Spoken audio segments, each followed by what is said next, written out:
Hi everybody, कैसे हैं आप लोग। आई होप आप सभी लोग अच्छे होंगे, सेफ होंगे एंड मोस्ट इम्पॉर्टेंटली रेगुलरली पढ़ाई भी कर रहे होंगे। This is Ruchika and welcome to my channel. So आज से हम एक सीरीज़ स्टार्ट करने वाले हैं जिसमें हमने जितने भी चैप्टर्स कवर कर लिए हैं माइक्रो के और स्टैट्स के, उनका एक वन शॉट रिविजन करेंगे। मतलब पूरा चैप्टर आपको सिर्फ एक ही वीडियो में मिल जाएगा और आपका अच्छा खासा रिविजन हो जाएगा। तो आई होप कि आपने सारे ही चैप्टर्स अच्छे से पढ़ लिए हैं, उसके बाद ही आप ये वीडियोज़ देखोगे क्योंकि तभी फ़ायदा होगा। आप ऑलरेडी पढ़ चुके हो डिटेल में एक एक टॉपिक, तो आप पूरा चैप्टर एक बार में एक ही वीडियो से रिवाइज कर सकते हो अच्छे से।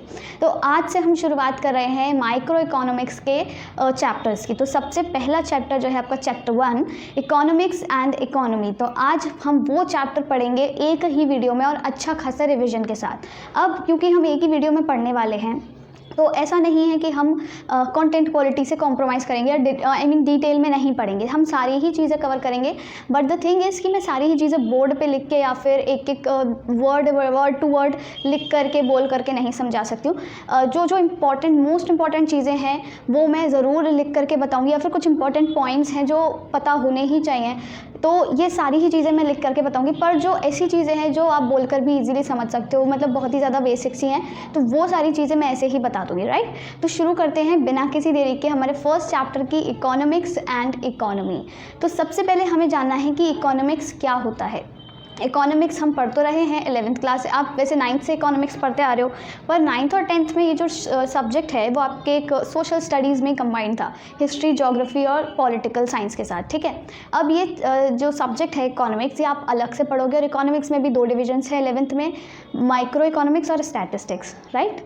तो अभी हम क्या करते हैं, इकोनॉमिक्स के बारे में समझते हैं। सबसे पहले क्या होता है इकोनॉमिक्स। देखो, ऐसा सब्जेक्ट है जो किससे डील करता है, एक ऐसा, एक तरह से आप कह सकते हो इकोनॉमिक्स एक वो चीज़ है जिसका सब्जेक्ट मैटर क्या है कि हमारी जो ह्यूमन लाइफ की इकोनॉमिक प्रॉब्लम्स है ना, उनसे डील कैसे किया जाए। हम देखो, हम लोग ह्यूमंस हैं, हर किसी की लाइफ में कोई ना कोई प्रॉब्लम्स होती हैं, पर जो इकोनॉमिक प्रॉब्लम्स होती हैं, इकोनॉमिक प्रॉब्लम्स, उनसे कैसे डील किया जाए, क्या क्या प्रॉब्लम्स होती हैं, वो किसका सब्जेक्ट मैटर है, इकोनॉमिक्स का। तो आपने क्या याद रखना है, इकोनॉमिक्स क्या है, ये क्या है, related to the economic problems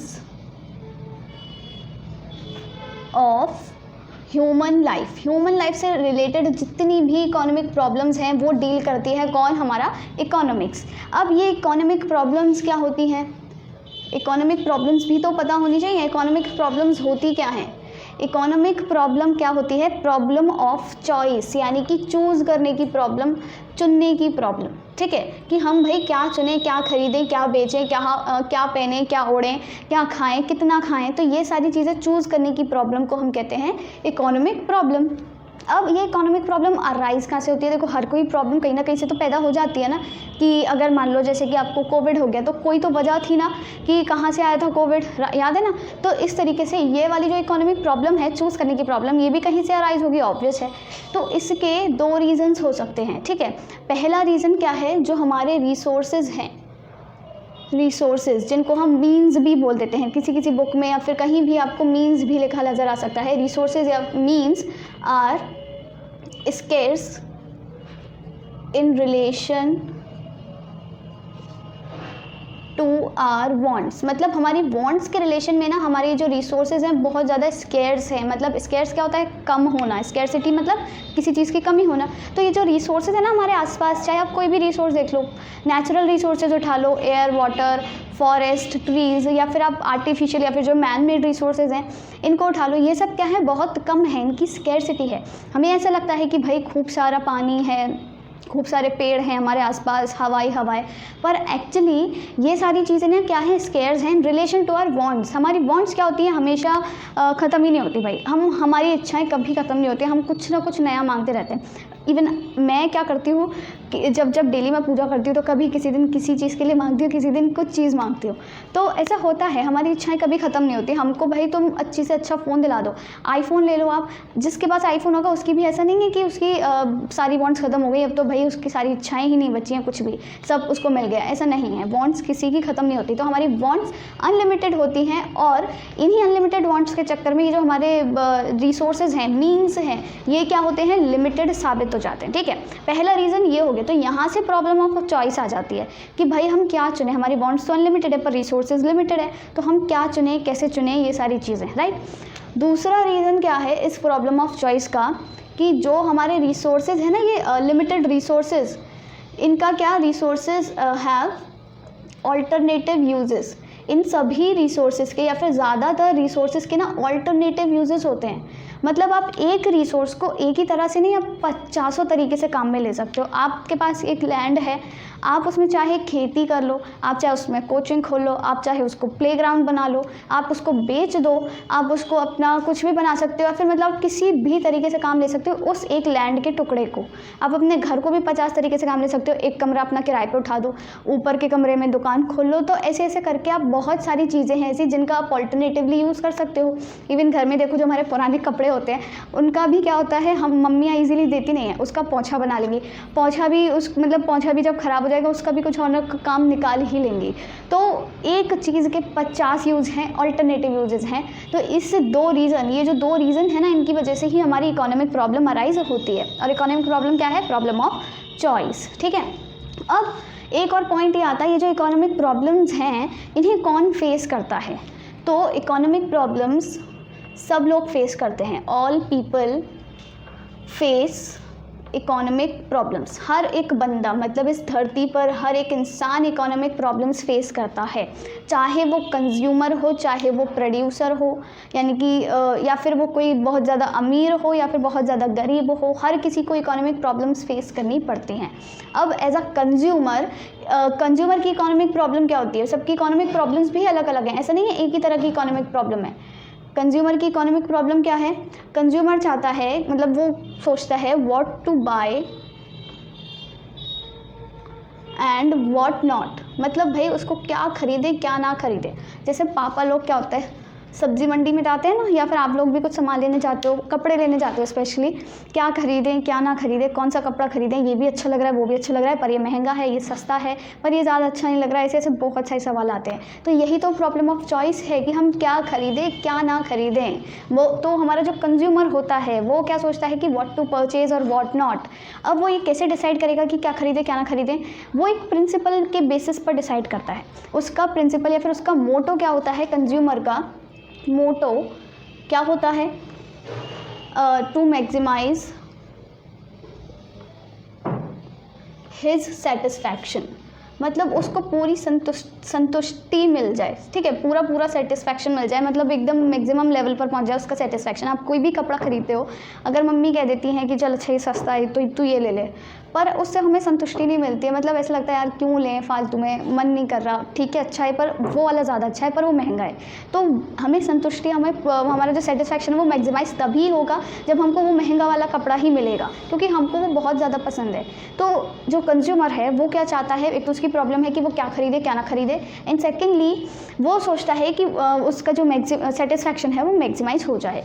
ये तो हो गई कंज्यूमर की इकोनॉमिक प्रॉब्लम। अगर हम बात करें प्रोड्यूसर की इकोनॉमिक प्रॉब्लम की, तो वो क्या सोचता है, उसकी क्या इकोनॉमिक प्रॉब्लम है कि what to produce and what not, कि भाई क्या प्रोड्यूस करें और क्या ना करें, क्या किस चीज़ का मैं प्रोडक्शन करूं, किस चीज़ का प्रोडक्शन ना करूं। तो ऑफ कोर्स अगर कोई प्रोड्यूसर है तो वो ऐसी चीज़ प्रोड्यूस नहीं करेगा जिसको बेच करके या फिर जिसको प्रोड्यूस करके उसको घाटा हो। घाटा तो नहीं चाहेगा, वो सोचेगा कि मेरा सामान अच्छे से अच्छा, ज़्यादा से ज़्यादा बिके, ज़्यादा से ज़्यादा रुपये में बिके, तो मुझे अच्छा खासा क्या हो, मेरी इनकम हो, मेरा प्रॉफिट हो। तो उसका जो मोटो होता है प्रोड्यूसर का, वो क्या होता है, टू मैक्सिमाइज हिज प्रॉफिट, वो अपना प्रॉफिट मैक्सिमाइज़ करना चाहता है। अगर वो कोई एक चीज़ है, वो मतलब जिस चीज़ का भी प्रोडक्शन कर रहा है, अगर वो 10 रुपये में उसकी एक चीज़ बना रहा है, तो वो सोचेगा कि मैं ज़्यादा से ज़्यादा रुपये में बेचूँ, 12 रुपये में बेचूँ, 10 की जगह 15 में बेचूँ, कि जिससे मेरा प्रॉफिट ज़्यादा से ज़्यादा हो, मैक्सिमाइज़ हो जाए। साथ ही साथ उसका एक और मोटो होता है क्या, टू मिनिमाइज द कॉस्ट, जो उसके कॉस्ट लग रही है ना, जो उसके 10 रुपये लगे हैं वो कम से कम हो, ठीक है, जो पैसे लगे हैं वो तो कम से कम हो, और जो पैसे पे बेचेगा वो ज़्यादा से ज़्यादा हो, तो ऑब्वियसली प्रॉफिट दोनों के बीच का बहुत ज़्यादा होगा। अगर वो 10 की जगह और कम से कम भी करना चाहे तो मान लो 8 रुपये में कर दिया, और अगर वो बेच रहा था पहले 15 रुपये में, तो पहले तो 5 का ही प्रॉफिट हो रहा था, पर अगर अब वो 10 की जगह 8 पे बना के 15 में बेच रहा है तो कितने रुपये का प्रॉफिट हुआ आपका? 7 रुपये का प्रॉफिट हुआ। तो वो चाहेगा कि प्रॉफिट ज़्यादा से ज़्यादा हो और जो उसकी कॉस्ट लग रही है बनाने की वो कम से कम लगे, ये चाहता है हमारा प्रोड्यूसर। और वो ये सोचता है कि कहाँ कितना प्रोड्यूस करूँ, क्या ना करूँ, वगैरह वगैरह। तो what to produce and what not, ये होती है प्रोड्यूसर की इकोनॉमिक प्रॉब्लम। अब आप ये देखो, हमने पढ़ लिया कंज्यूमर और प्रोड्यूसर की इकोनॉमिक प्रॉब्लम्स क्या क्या होती हैं, पर क्या एक इकोनॉमी में, क्या एक कंट्री में सिर्फ एक कंज्यूमर और एक प्रोड्यूसर ही होता है? सिर्फ ये दो चीज़ें होती हैं? नहीं, हमारी कंट्री में एक और इंसान या फिर एक और एंटिटी होती है जिसे हम कहते हैं गवर्नमेंट। गवर्नमेंट भी तो होती है, सरकार ही तो चला रही है हमारा देश। तो गवर्नमेंट की भी एक इकोनॉमिक प्रॉब्लम होती है। वो क्या होती है? How to use the revenue. जो उसने रेवेन्यू कलेक्ट किया है ना, रेवेन्यू क्या होता है? अब रेवेन्यू वो होता है जो हम टैक्स के फॉर्म में देते हैं। आपको पता है हर चीज़ पर टैक्स लगता है, तो सरकार जो है उसकी कमाई कहाँ से होती है? वो हमसे टैक्स लेती है, टैक्स वसूलती है, इनकम का टैक्स होता है। और हर सामान हम जो खरीदते हैं उस पर भी टैक्स होता है।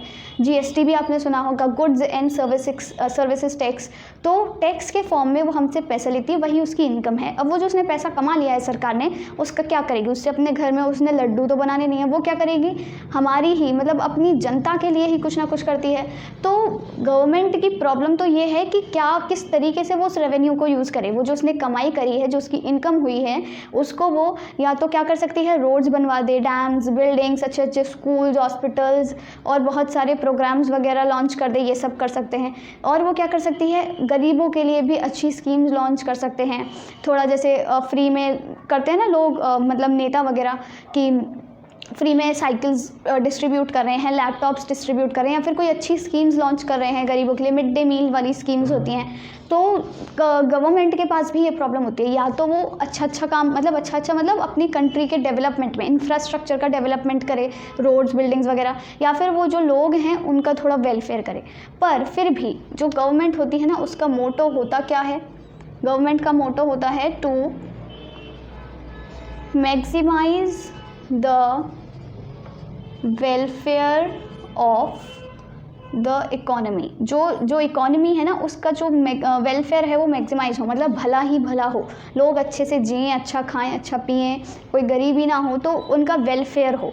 ये होता है गवर्नमेंट का मोटो। और वो क्या चाहती है? उसकी प्रॉब्लम क्या है इकोनॉमिक प्रॉब्लम की? वो किस तरीके से रेवेन्यू को यूज़ करे। रेवेन्यू क्या है? जो उसने टैक्स के फॉर्म में हमसे कलेक्ट किया है। ये होती है इकोनॉमिक प्रॉब्लम्स 3 लोगों की जो हमारी इकोनॉमी में एग्जिस्ट करते हैं, कंज्यूमर, प्रोड्यूसर, गवर्नमेंट। अब ये जो सारी प्रॉब्लम्स हैं, इन्हें है ना हम 2 लेवल्स पे पढ़ सकते हैं। लिख देती हूँ मैं यहाँ पे, economic problems can be studied on 2 levels. 2 levels पे हम पढ़ सकते हैं। कौन कौन से वो 2 लेवल्स हैं? पहला आपका है माइक्रो इकोनॉमिक्स, माइक्रो लेवल, ठीक है, माइक्रो लेवल। और दूसरा है आपका मैक्रो लेवल। माइक्रो और मैक्रो ये दोनों जो वर्ड्स हैं ना, माइक्रो का मतलब होता है छोटा, मैक्रो का मतलब होता है बड़ा, ठीक है, माइक्रो छोटा, मैक्रो बड़ा। तो माइक्रो क्या होता है? माइक्रो लेवल पर जब हम पढ़ते हैं तो हम एक इंडिविजुअल की पढ़ाई करते हैं, एक इंडिविजुअल लेवल पर पढ़ाई करते हैं, सिर्फ छोटे लेवल पर मैक्रो पे जब हम मैक्रो लेवल पर पढ़ाई करते हैं इकोनॉमिक प्रॉब्लम्स की, तब हम क्या सोचते हैं कि एज अ होल, मतलब पूरे सबको मिला करके। तो मैक्रो क्योंकि बड़ा होता है, सबको मिला के चलता है, माइक्रो क्योंकि छोटा होता है, तो वो एक इंडिविजुअल लेवल पर पढ़ाई करते हैं हम इकोनॉमिक प्रॉब्लम्स की। तो जब हम माइक्रो लेवल पर या फिर इंडिविजुअल लेवल पर इकोनॉमिक प्रॉब्लम्स की पढ़ाई करते हैं, स्टडी करते हैं, उसे हम कहते हैं माइक्रो इकोनॉमिक्स, जो हम अभी ये पढ़ रहे हैं सब्जेक्ट। और अगर हम बड़े लेवल पर यानी कि as a whole, as a country एक इकोनॉमिक प्रॉब्लम्स की पढ़ाई करते हैं, तो उसे हम कहते हैं मैक्रो इकोनॉमिक्स। मैक्रो इकोनॉमिक्स के अंदर ये सारी चीज़ें हम पढ़ते हैं, और ये मैक्रो इकोनॉमिक्स वाला सब्जेक्ट आपका 12th स्टैंडर्ड में है। तो ये होती है माइक्रो और मैक्रो, ठीक है। आई होप आपको ये सारी ही चीज़ें समझ आई होंगी। अब हम मूव करते हैं हमारे नेक्स्ट टॉपिक पर, जो कि है micro economics and macro economics.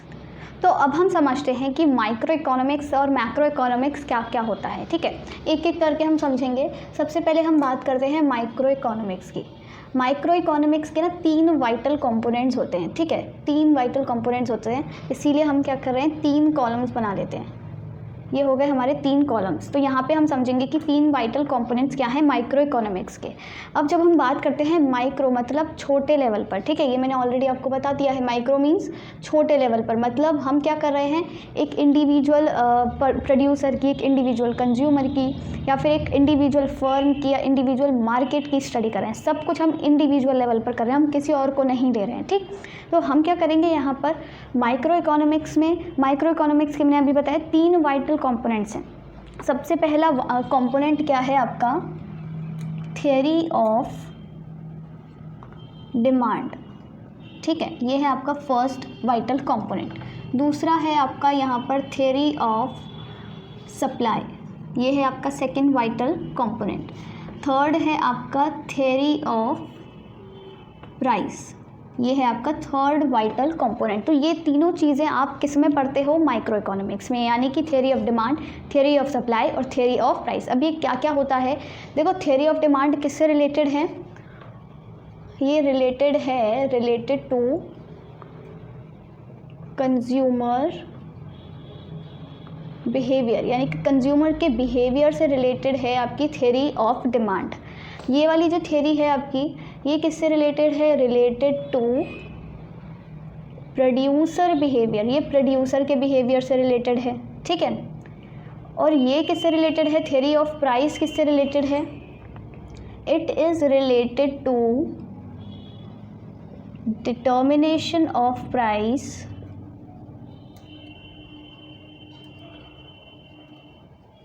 Through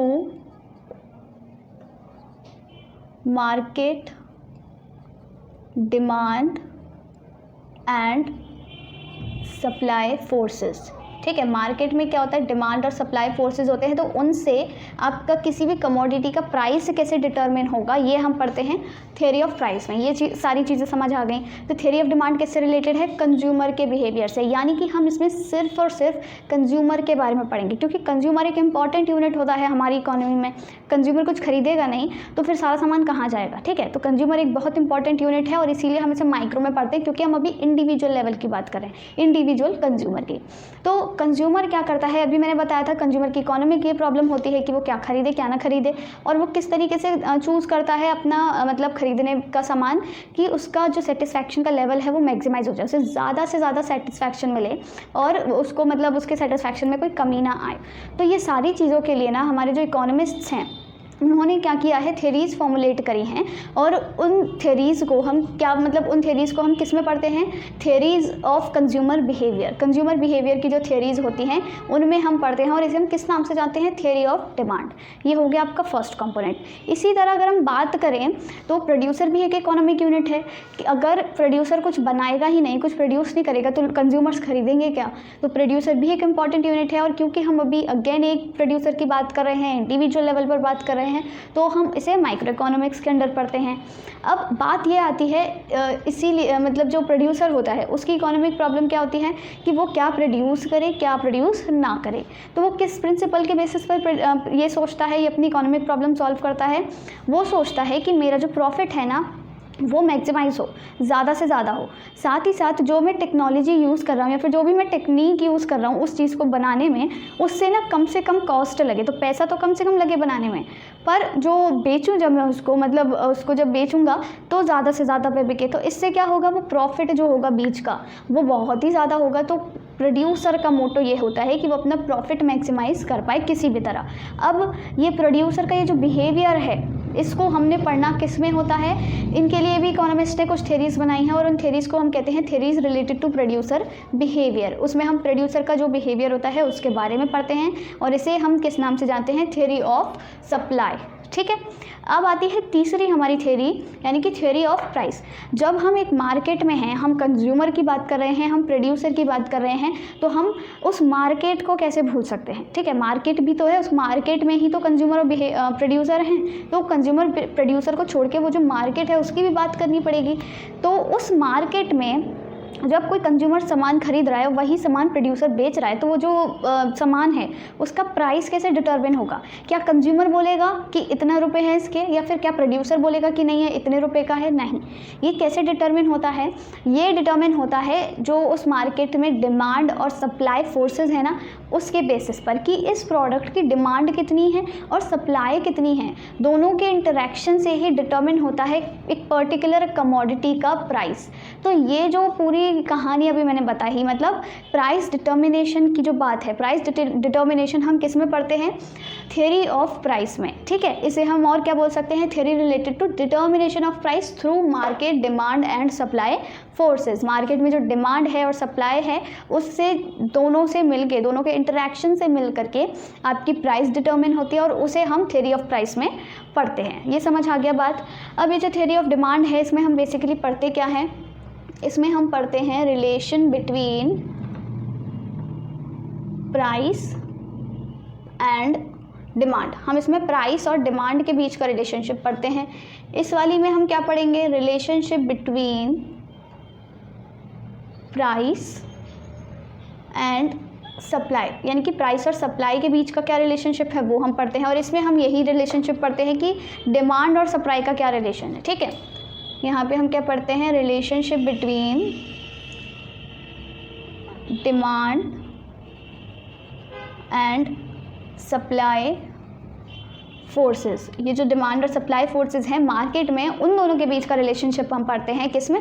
theory of price में। So this was all about micro economics. अगर आप इसका स्क्रीनशॉट लेना चाहते हो तो ले सकते हो। अब हम बात करते हैं मैक्रो इकोनॉमिक्स की, ठीक। मैक्रो इकोनॉमिक्स की हम बात करेंगे। मैक्रो इकोनॉमिक्स क्या है? अभी मैंने बताया माइक्रो मीन्स छोटा छोटा, यानी कि इंडिविजुअल लेवल पर। तो मैक्रो इकोनॉमिक्स क्या होगा भाई? आपका मैक्रो इकोनॉमिक्स होता है बड़े लेवल पर, यानी कि एज अ कंट्री या फिर एज एन इकोनॉमी, पूरे एक या फिर एक अच्छे खासे मार्केट की, अच्छे खासे बड़े एरिया की हम बात करते हैं एज अ होल। तब हम मैक्रो इकोनॉमिक्स के अंदर ये सारी चीज़ें स्टडी करते हैं। अब अगेन इसके भी 3 कंपोनेंट्स होते हैं, ठीक है। इसके भी 3 कंपोनेंट्स होते हैं। इसके क्या 3 कंपोनेंट्स हैं? फर्स्ट इसका कंपोनेंट है theory related to equilibrium in the economy, ठीक है। Equilibrium in the economy, right. दूसरा इसका क्या कंपोनेंट है? Theory related to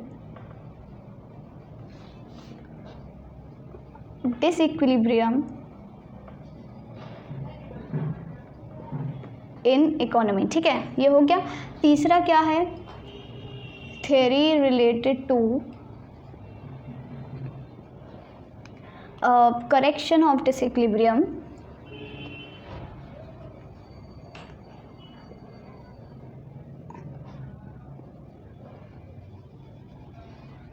in the economy, ठीक है। ये 3 आपके कंपोनेंट्स हैं मैक्रो इकोनॉमिक्स। अब देखो इनको रटने की और बहुत ज़्यादा दिमाग लगा के समझने की ज़रूरत नहीं है। इक्विलिब्रियम और डिसइक्विलिब्रियम और ये करेक्शन ऑफ डिसइक्विलिब्रियम क्या क्या है? देखो जैसे इक्विलिब्रियम क्या होता है? एक आइडियल स्टेट होती है। मतलब एक जैसे ट्रेन क्या है? अच्छी खासी सीधी पटरी पर चल रही है, यानी कि वो अपनी इक्विलिब्रियम स्टेट में जैसे चलती है वैसे चल रही है, ठीक है। पटरी के बीच में और ये जो ट्रेन के पहिए हैं उनके बीच में अच्छा खासा मतलब बैलेंस बना हुआ है, सब कुछ अच्छे से चल रहा है। बट बाय चांस हो सकता है किसी भी वजह से क्या हो जाएगा, बहुत सारे रीजंस की वजह से वो जो ट्रेन है वो पटरी से उतर गई। ट्रेन पटरी से उतर गई यानी कि एक डिसबैलेंस क्रिएट हो गया ना दोनों के बीच में। तो ये क्या हो गया? डिसइक्विलिब्रियम वाली स्टेट आ गई। पहले पटरी पे चल रही थी अच्छे से ट्रेन, तो दोनों के बीच में बैलेंस बना हुआ था, इक्विलिब्रियम स्टेट में थे। दोनों के बीच में जब बैलेंस बिगड़ गया, ट्रेन पटरी पे से उतर गई, तो डिसइक्विलिब्रियम पैदा हो गया। अब ये जो डिसइक्विलिब्रियम पैदा हुआ है, यानी कि जो ट्रेन पटरी से उतर गई है, इसको सही करना भी तो पड़ेगा ना। ऐसा नहीं है ना ट्रेन उधर ही चलती जाएगी और अपने पता नहीं खेत में चली जाएगी, नहीं। उसे हम क्या करेंगे, कुछ ना कुछ गवर्नमेंट मतलब अपने मेजर्स टूल्स यूज़ करती है, अपनी कोई ना कोई मतलब कुल मिला के लोगों की सेफ्टी के लिए, जिस भी चीज़ के लिए वो कुछ ना कुछ सुविधा क्या कहते हैं उसको, फैसिलिटीज़ प्रोवाइड करते हैं। तो जब ये सारी चीज़ों से वो ट्रेन को वापस पटरी पर ले आते हैं, तो ये जो डिसइक्विलिब्रियम क्रिएट हुआ था, यानी कि कि डिसबैलेंस क्रिएट हुआ था, ये क्या हो जाएगा, सही हो जाएगा, यानी कि डिसइक्विलिब्रियम का करेक्शन हो जाएगा। ठीक है, इस तरीके से आप याद रखो। पहले ट्रेन अच्छे से चल रही थी, दोनों के बीच में बैलेंस था यानी कि इक्विलिब्रियम था, ट्रेन उतरी, बैलेंस मतलब बिगड़ गया, इम्बैलेंस क्रिएट हो गया यानी कि डिसइक्विलिब्रियम आ गया। अब उस इम्बैलेंस को सही करने के लिए, डिसइक्विलिब्रियम को सही करने के लिए करेक्शन भी करना होगा, तो हम करेक्शन भी कर देंगे डिसइक्विलिब्रियम का। ये होता है मैक्रो इकोनॉमिक्स के 3 कंपोनेंट्स। ठीक है, अब क्योंकि हम इसमें क्या कर रहे हैं, इकोनॉमी पूरी मैंने बताया ना एज अ होल बात कर रहे हैं एक बड़े लेवल पर, तो ये सारी चीज़ें हम इकोनॉमी में कंसिडर कर रहे हैं कि इकोनॉमी में ही इक्विलिब्रियम था, इकोनॉमी में ही डिसइक्विलिब्रियम हो गया और इकोनॉमी में ही फिर हम दोबारा से डिसइक्विलिब्रियम को करेक्ट कर देंगे।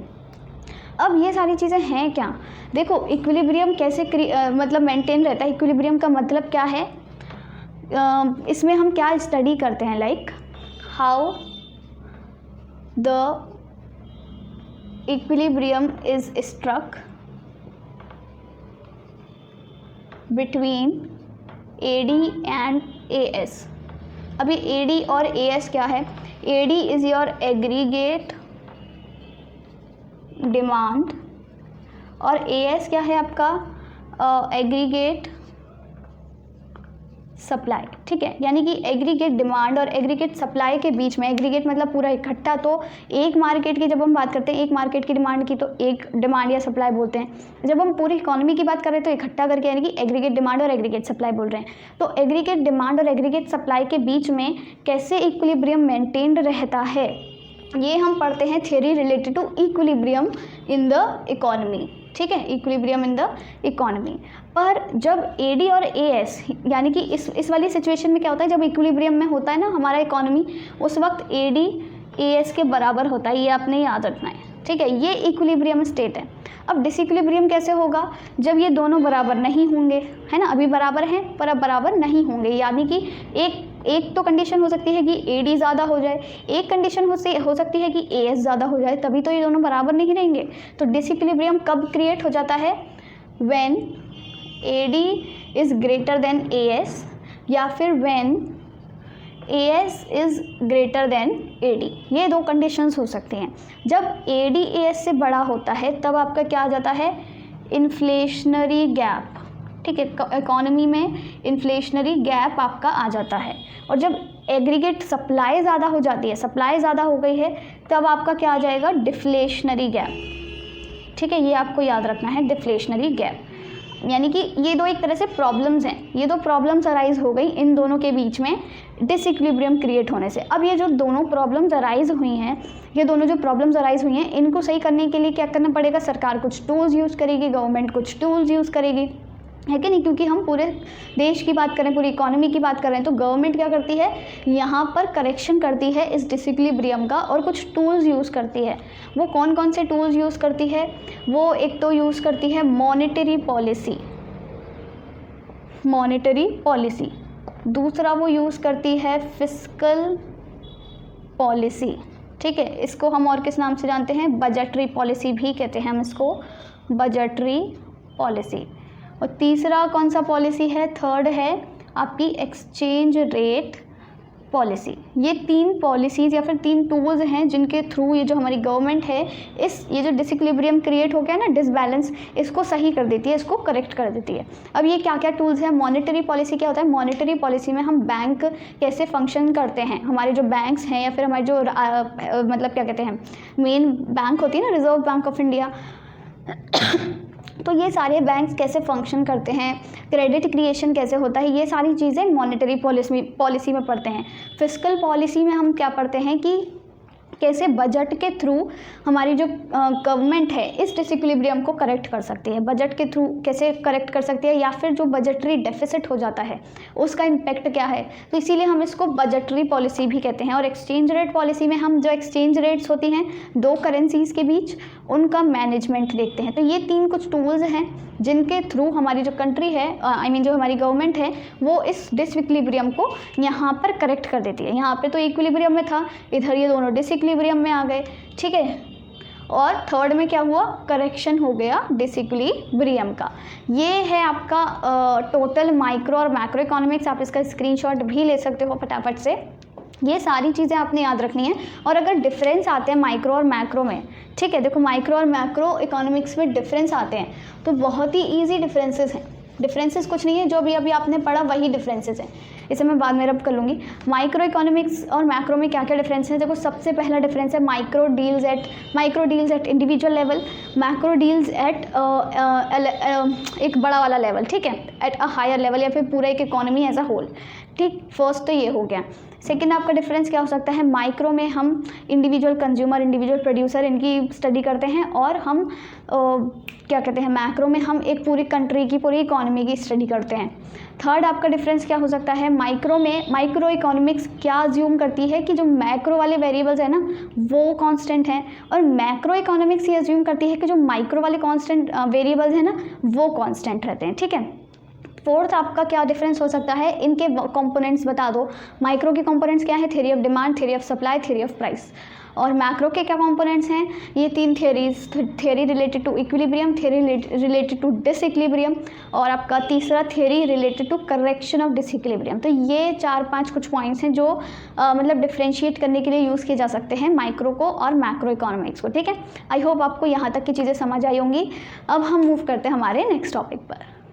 अब हम बात करते हैं पॉजिटिव एंड नॉर्मेटिव इकोनॉमिक्स की। तो अभी तक हमने सिर्फ मैक्रो और माइक्रो इकोनॉमिक्स पढ़ा है, अब हम पॉजिटिव इकोनॉमिक्स और नॉर्मेटिव इकोनॉमिक्स की बात करेंगे, और इन दोनों के बीच के क्या क्या डिफरेंसेस होते हैं वो भी हम साथ साथ में देखते चलेंगे, क्योंकि हम ये सब चीज़ें ऑलरेडी डिटेल में कवर कर चुके हैं। पॉजिटिव इकोनॉमिक्स क्या है, सभी को पता है। पॉजिटिव इकोनॉमिक्स वो इकोनॉमिक्स है जो डील करती है उन इकोनॉमिक इशूज से that are related to our past, present and future. हमारे पास्ट से, हमारे प्रेजेंट से और हमारे फ्यूचर से रिलेटेड जितने भी इकोनॉमिक इशूज़ हैं वो हम पॉजिटिव इकोनॉमिक्स के अंदर पढ़ते हैं। तो यहाँ पे हम लिख देंगे first point, issues related to past, present and future. हमारे पास्ट, प्रेजेंट और फ्यूचर से रिलेटेड जितने भी इकोनॉमिक इशूज़ हैं हम वो सब पॉजिटिव में पढ़ते हैं। और नॉर्मेटिव में हम क्या पढ़ते हैं, नॉर्मेटिव क्या है, normative economics it studies the issues. ये कौन से इशूज़ से रिलेट करती है, कौन से इशूज़ से डील करती है, issues related to the opinions of the economist. इसमें हम सिर्फ ओपिनियंस इन्वॉल्व करते हैं, ठीक है। सिर्फ किसी ने कुछ भी बोल दिया, जैसे कि आप क्या देखते हो, आप न्यूज़ चैनल्स जब भी खोलते होगे, या फिर आप तो नहीं खोलते होगे, आपके घर वाले स्पेशली पापा जब भी कोई न्यूज़ चैनल खोलते हैं तो क्या होता है, अलग अलग ब्लॉग्स बने होते हैं, उसमें कोई एक नेता है, कोई एक लॉयर है, कोई एक इंस्पेक्टर है, ऐसे कैसे करके बहुत सारे लोग बैठे होते हैं, बहस चल रही होती है, राइट। तो अब वो क्या करते हैं, किसी एक पर्टिकुलर चीज़ पे अपना ओपिनियन अगर प्रेजेंट करते हैं कि ऐसा होना चाहिए, ये गलत है, ऐसा होना चाहिए था, तो वो उनका क्या है, वो ओपिनियन है। तो ये ओपिनियन हम नॉर्मेटिव इकोनॉमिक्स में पढ़ेंगे, ठीक है। पर अगर कोई इंसान कोई डेटा बताता है कि पास्ट में ऐसा था, प्रेजेंट में ऐसा है, फ्यूचर में ऐसा होगा, वो हम पॉजिटिव में पढ़ते हैं। कोई भी स्टेटमेंट आप पास कर सकते हो, जैसे कि अगर मैं बोलूँ कि चाइना की पॉपुलेशन इंडिया से ज़्यादा है, this is a statement that reveals the figures, यानी कि मतलब फिगर्स नहीं, एक्चुअली डेटा। तो ये क्या कर रहा है, हमको डेटा बता रहा है, ये किसी चीज़ के बारे में बता रहा है और ये सही भी है। तो ये क्या है, ये पॉजिटिव इकोनॉमिक्स का स्टेटमेंट है, पॉजिटिव स्टेटमेंट है। पर यहीं अगर मैं कोई ओपिनियन प्रेजेंट कर दूँ कि जो क्या कहते हैं ओल्ड एज लोग हैं, ओल्ड एज पीपल हैं, उनकी पेंशन बंद हो जानी चाहिए, ठीक है, इससे सरकार का बहुत ज़्यादा खर्चा बच जाएगा। अब ये एक ओपिनियन है, सिर्फ एक ओपिनियन है, सही बात नहीं है, ये गलत भी नहीं है। तो ये क्या है, हम नॉर्मेटिव इकोनॉमिक्स के अंदर पढ़ेंगे, एक नॉर्मेटिव स्टेटमेंट है, राइट। तो जो पॉजिटिव स्टेटमेंट्स होते हैं ना, पॉजिटिव स्टेटमेंट्स हमें क्या बताते हैं, related to what is, what was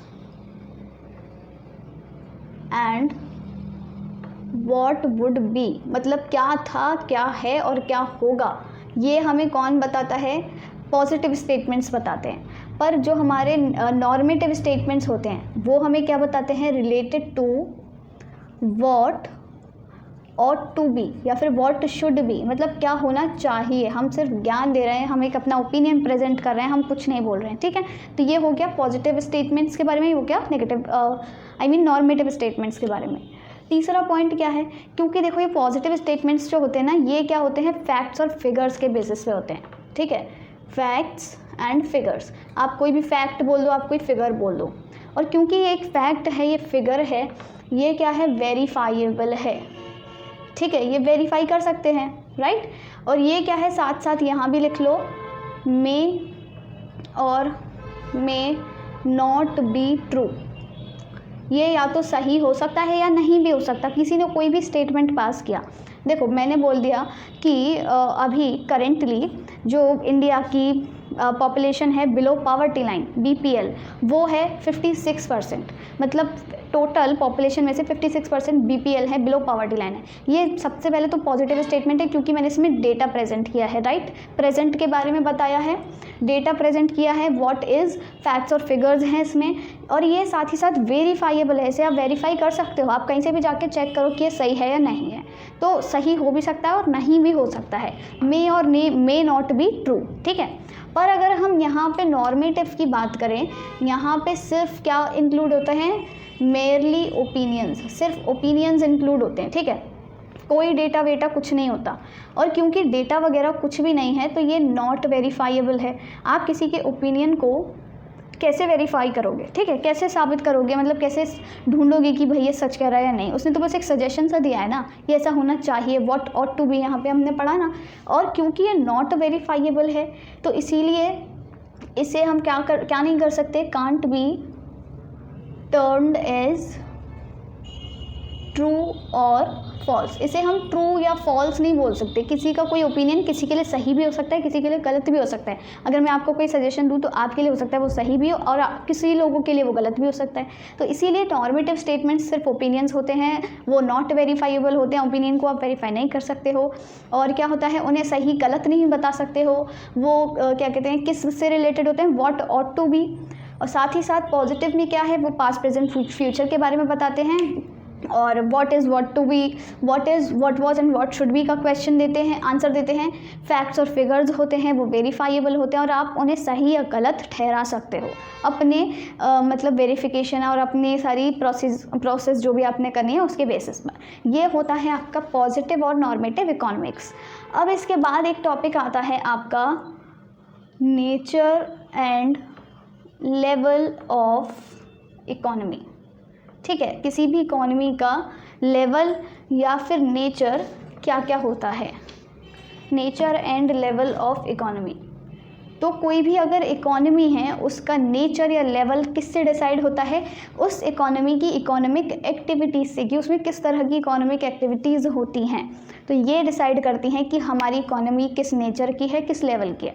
nature मतलब क्या है कि मतलब उसका जो अभी मैं बताती हूँ, और लेवल मतलब क्या है कि वो उसका स्टेट क्या है, वो किस लेवल पर है, कहाँ पहुँच गई है, यानी कि वो डेवलप्ड है, डेवलपिंग है या अंडर डेवलप्ड है।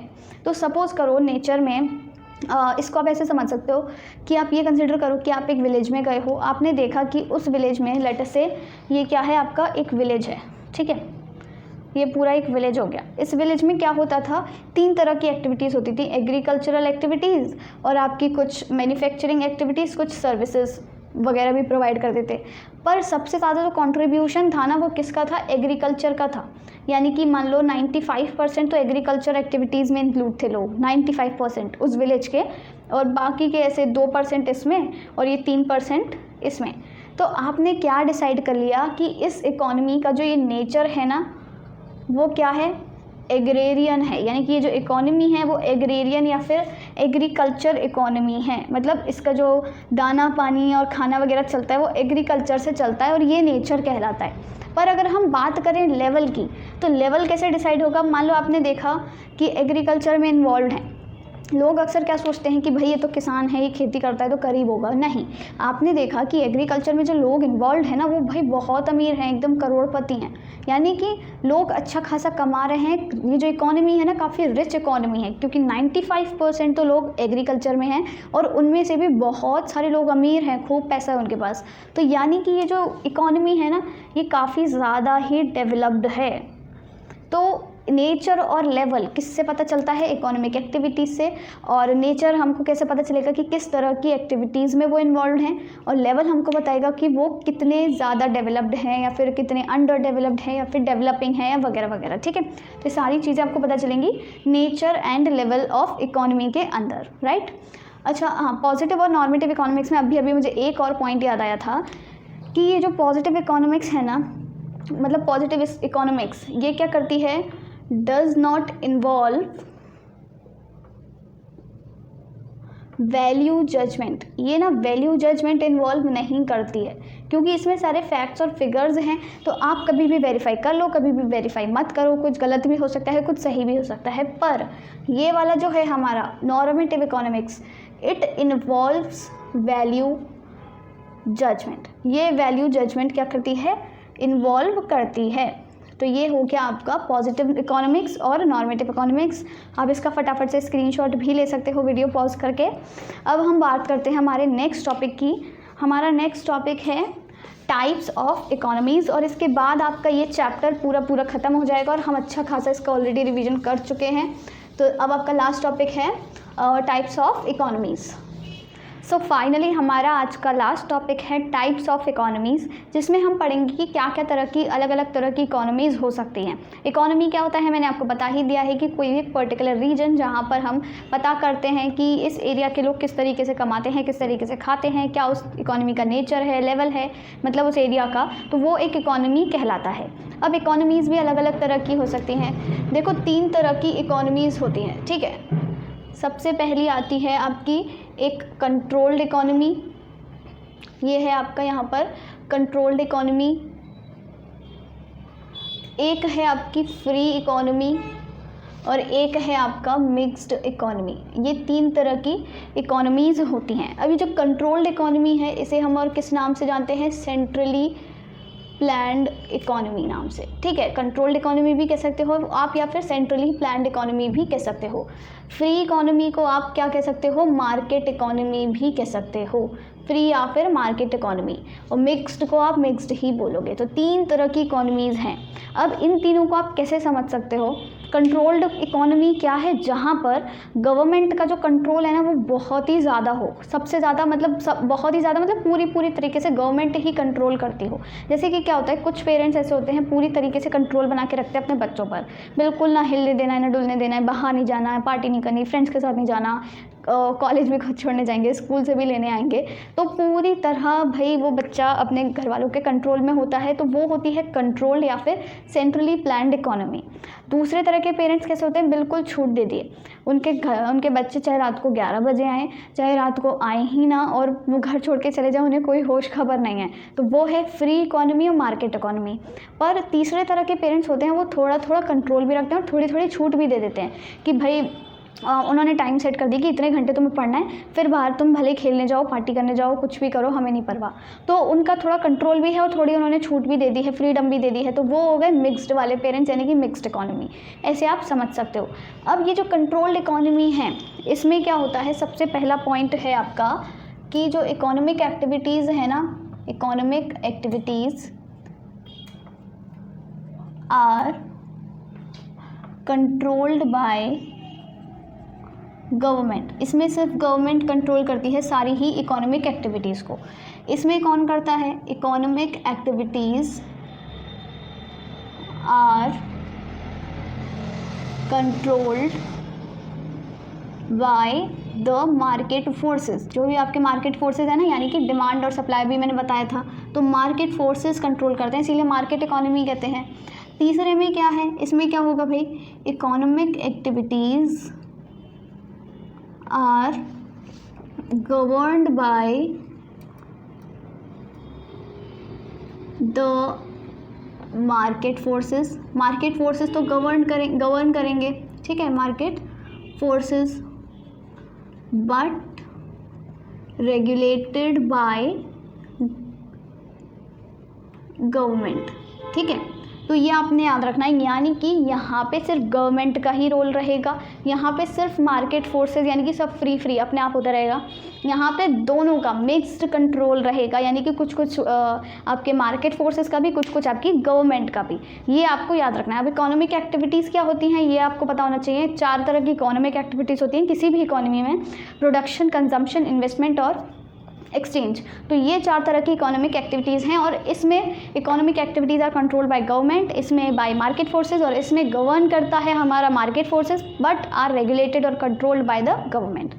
इसी तरीके से आपका सेकंड पॉइंट क्या हो सकता है, यहाँ पे जो इकोनॉमिक डिसीजंस होते हैं ना, इकोनॉमिक डिसीजंस जो हम लेते हैं, यानी कि हम कौन, गवर्नमेंट, यहाँ पे गवर्नमेंट का राज है तो गवर्नमेंट ही लेगी ऑफ कोर्स इकोनॉमिक डिसीजंस। तो वो किस मोटिव से लेती है, यहाँ पे मोटिव क्या होता है, मोटिव होता है आपका सोशल वेलफेयर। ठीक है, यहाँ पे सोशल वेलफेयर होता है। और यहाँ पे क्योंकि मार्केट फोर्सेस खुद ही सब काम कर रहे हैं या फिर फ्री इकोनॉमी है, लोग काम कर रहे हैं, तो लोग अब जब काम करेंगे वो सोशल वेलफेयर नहीं सोचेंगे, वो तो अपना प्रॉफिट मांगेंगे ना, उन्हें तो अपना फ़ायदा चाहिए।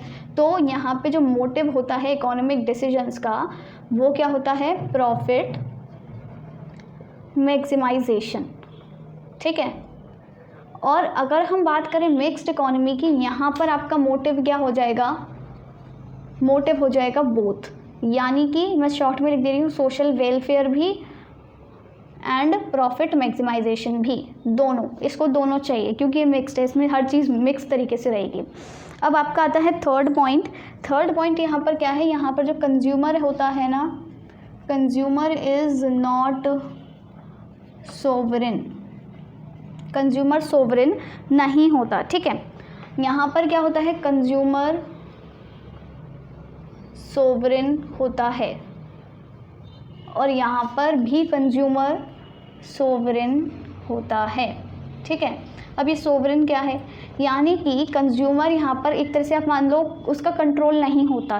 सोवरेन इज़ कि एक ऐसी एंटिटी जिसका कंट्रोल होता हो, जो अपने हिसाब से सब कुछ करता हो। तो कंज्यूमर का तो कोई रोल ही नहीं है, यहाँ गवर्नमेंट का रोल है। तो कंज्यूमर यहाँ पर सोवरेन नहीं है, कंज्यूमर करता धरता नहीं है, यहाँ पर गवर्नमेंट है करता धरता, और वो क्या करेगी, वही डिसाइड करेगी कि कौन सा गुड प्रोड्यूस हो, कौन सा गुड प्रोड्यूस ना हो। यहाँ पर कंज्यूमर सोवरेन होता है तो कंज्यूमर अपने हिसाब से करता है, वो सोच लेगा कि भाई मार्केट में इस चीज़ की ज़रूरत है तो मैं ये प्रोड्यूस करूँगा, इस चीज़ की ज़रूरत है तो मैं ये चीज़ प्रोड्यूस करूँगा। ठीक है, अब यहाँ भी कंज्यूमर सोवरेन होता है, but at the same time यहाँ पर गवर्नमेंट का भी कंट्रोल होता है। Government control is also there, थोड़ा थोड़ा कंज्यूमर का भी कंट्रोल होगा और गवर्नमेंट का भी होगा। ये हमने ऑलरेडी पढ़ा है कि मिक्स रहेगा सब सामान। यहाँ पर सेकंड पॉइंट आता है कि यहाँ पर जो रिसोर्सेज होते हैं ना, resources are controlled by what, government, क्योंकि यहाँ पे गवर्नमेंट का राज है तो रिसोर्सेज कौन कंट्रोल करेगा, ऑफ कोर्स गवर्नमेंट। यहाँ पर क्या होता है, resources are controlled by people, यहाँ पे पीपल के थ्रू, यानी कि कंज्यूमर्स के थ्रू, प्रोड्यूसर्स के थ्रू, या फिर जो भी लोग हैं आपके उन लोगों के थ्रू। ठीक है, ये आवाज़ें ओके। यहाँ पे क्या होता है, resources are controlled by both, यहाँ पे दोनों लोग कंट्रोल करते हैं, यानी कि कंज्यूमर्स, प्रोड्यूसर्स, यानी कि आपकी आम जनता भी, ठीक है, या फिर गवर्नमेंट भी, दोनों का मिक्स्ड कंट्रोल होता है। यहाँ पे सिर्फ गवर्नमेंट का, यहाँ पे सिर्फ लोगों का। अब यहाँ पर प्राइस डिटर्मिनेशन कैसे होता है, प्राइस डिटर्मिनेशन यहाँ पर कौन करता है, गवर्नमेंट करती है कि भाई कौन सा सामान कितने रुपए में बिकेगा, कौन सा सामान कितने रुपए में बिकेगा। ठीक, यहाँ पर कौन करेगा प्राइस डिटर्मिनेशन, ऑफ कोर्स जब से हम पढ़ते आ रहे हैं यहाँ पर प्राइस डिटर्मिनेशन होगा bye market forces, market forces. ठीक है, यानी कि डिमांड और सप्लाई। अब यहाँ पर कौन करेगा प्राइस डिटर्मिनेशन, यहाँ पर कौन करेगा प्राइस डिटर्मिनेशन, देखो मैंने बताया कि मिक्स्ड कैरेक्टरिस्टिक्स हैं इसमें सारे, इन दोनों के मिक्स्ड हैं। तो प्राइस डिटर्मिनेशन करता कौन है, मार्केट फोर्सेस करते हैं वैसे तो, पर यहाँ पर उन प्राइस जो डिटरमाइन कर रहे हैं हम, उन पर भी गवर्नमेंट का कंट्रोल होता है। Government control is also there again. क्यों? क्योंकि जो एसेंशियल नीड्स हैं, एसेंशियल चीज़ें हैं, मतलब कोई बेसिक चीज़ें हैं कि जो गरीबों को मिलनी चाहिए, गेहूँ हो गया, चावल हो गया, तो उसके प्राइस गवर्नमेंट खुद डिटर्मिन करती है, जिससे कि वो लोग भूखे ना मरें। अगर सारी चीज़ें मार्केट फोर्सेस ही डिटर्मिन करेंगे तो भाई वो बहुत महंगा बिकेगा शायद, है कि नहीं? लोग डिटर्मिन करेंगे तो महंगा ही बेचेंगे, तो गरीबों को कौन खाना देगा? तो ये सरकार की ड्यूटी है कि वो अपने हर एक नागरिक का पेट भरे। तो इसीलिए यहाँ पे क्या होता है, गवर्नमेंट का भी कंट्रोल होता है। आखिरी पॉइंट आपका क्या है यहाँ पर, पब्लिक सेक्टर इज़ डोमिनेटिंग। यहाँ पर जो डोमिनेटिंग सेक्टर है वो कौन सा है? Public sector. पब्लिक मतलब गवर्नमेंट सेक्टर, क्योंकि सब कुछ गवर्नमेंट से रिलेटेड है। यहाँ पर कौन सा सेक्टर वो हो जाएगा डोमिनेटिंग? प्राइवेट सेक्टर, ठीक है, प्राइवेट सेक्टर इज़ डोमिनेटिंग। यहाँ पर क्या हो जाएगा? Both sectors are dominating. यहाँ पर दोनों ही सेक्टर्स का डोमिनेटिंग मतलब कंट्रोल बराबर होगा। हम आप देखो हमारे यहाँ पब्लिक फर्म्स भी हैं, प्राइवेट फर्म्स भी हैं। आप बैंक्स अगर देखो, पब्लिक बैंक्स भी होती हैं, SBI है, bank of India, Canara, Allahabad, और प्राइवेट बैंक्स भी हैं, एक्सिस, ICICI, HDFC, ये वो, येस बैंक।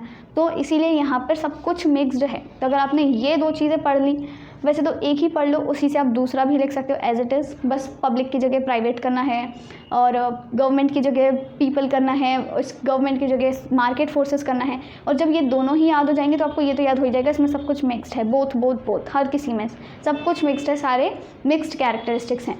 सो अगर आप इसका स्क्रीनशॉट अगर लेना चाहते हो तो आप स्क्रीनशॉट भी ले सकते हो। आई होप आपको आज का वीडियो अच्छा लगा होगा। आज के वीडियो में हमने पूरा एक चैप्टर अच्छे से कवर किया है, फर्स्ट चैप्टर, और उसका रिवीजन कर लिया है। ऑलमोस्ट सारे टॉपिक्स मैंने कवर करे हैं, और मैंने वैसे बोला था स्टार्टिंग में कि मैं ज़्यादा डिटेल में नहीं पढ़ाऊँगी, पर मेरी आदत है थोड़ा सा डिटेल में जाने की, वो मैं पढ़ाते चली जाती हूँ, तो इसीलिए सारी चीज़ें थोड़ा सा डिटेल में हो गई हैं। आई विल ट्राई कि अगली बार से मैं वीडियो थोड़ा सा शॉर्ट करके और जल्दी सारी चीज़ें पढ़ा दूँगी। ओके, सो आई होप अगर आपको वीडियो अच्छा लगा तो आप वीडियो को लाइक करोगे, and do not forget to subscribe to my channel. Thank you.